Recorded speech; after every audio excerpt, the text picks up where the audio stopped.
Komentar dneva o meji s Hrvaško, Srečko Prislan. Spoštovani, sem Srečko Prislan, Savinjčan, Štajerec in predvsem zaveden Slovenec, ki je izbral svojo domovino, da v njej in državljanom Slovenije ponudi svoje znanje in rešitve. Sem tudi avtor novega modela socialne države ali sistema družbene ureditve biohumanizma. Uporaba tega modela in življenje v novem družbenem sistemu bo preprosto in učinkovito. Za primer praktične uporabe novega modela družbene ureditve navajam primer glede meje med Hrvaško in Slovenijo na morju. Ta naj bi bila problem, a dejansko tega problema sploh ni. In zakaj nas potem že 18 let vlečejo za nos in nam napovedujejo, da je to najpomembnejši nacionalni interes? Zato, ker iz matematičnega in filozofskega vidika problema, ki ga ni mogoče rešiti in ga zato lahko rešujemo do onemoglosti. Sprašujem se, ali še ni dovolj barantanja na račun davkoplačevalskega denarja, zavajanja in sklicevanja na nacionalne interese, ali je res potrebno ločevanje ljudi in postavljanje nove meje ter spodbujanje mednacionalne nestrpnosti in sovraštva med ljudmi. Ali je res potrebno preprosto ustvarjati razmere psihološke vojne, tudi z namenom, da se prikriva dejanske problemi sedanjosti ali posledice krivičnega družbenega sistema, v katerem živimo? In zakaj problema meje s Hrvaško sploh ni? Problem meje s Hrvaško naj bi bila meja na morju, a te meje dejansko sploh ni. In kako naj potem rešujemo ali rešimo problem, ki ga ni?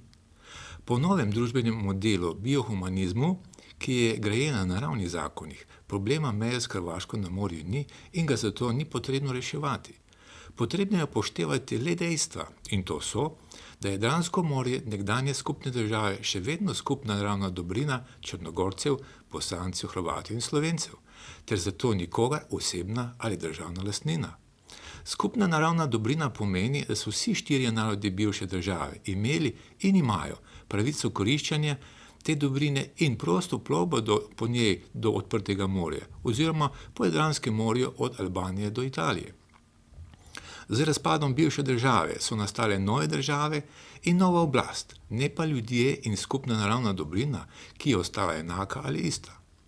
Nova nastale države ob Jadranu se namreč od razpada bivše Jugoslavije do danes o razpolaganju in koriščenju ter upravljanju skupne dobrine Jadranskega morja niso drugače dogovorile.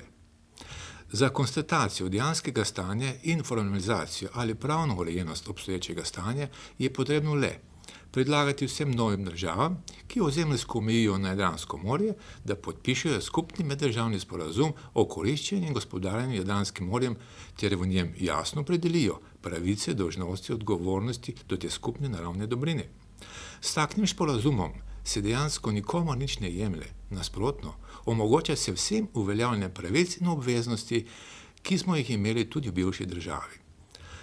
Naravnih dobrin, vode, soli, ribe in tako dalje v Jadranskem morju je dovolj za vse.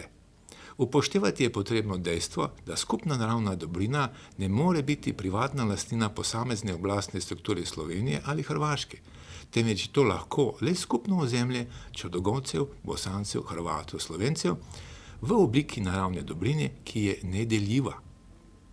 Vsaka od štirih novo nastalih držav ob Jadranu ima potem predlogo možnost in priložnost, da predlaga drugim trem samostojnim državam v podpis meddržavni sporazum, ki operacionalizira upravljanje in koriščenje skupne dobrine ali Jadranskega morja bivše države. Na ta način bo Jadransko morje po tem predlogu skupna naravna dobrina, ki združuje, povezuje vse priobalne narode bivše države, torej ne bo razlog ločevanje in omejevanje svobode, temveč nasprotno podlaga za sodelovanje, medsebojno razumevanje in spoštovanje ter dolgoročno sožitje med ljudmi in narodi nekdanje Jugoslavije. Z novim družbenim sistemom biohumanizmom je najzahtevnejše vprašanje in probleme v družbi mogoče reševati tudi drugače, predvsem pa preprosto, razumljivo in učinkovito.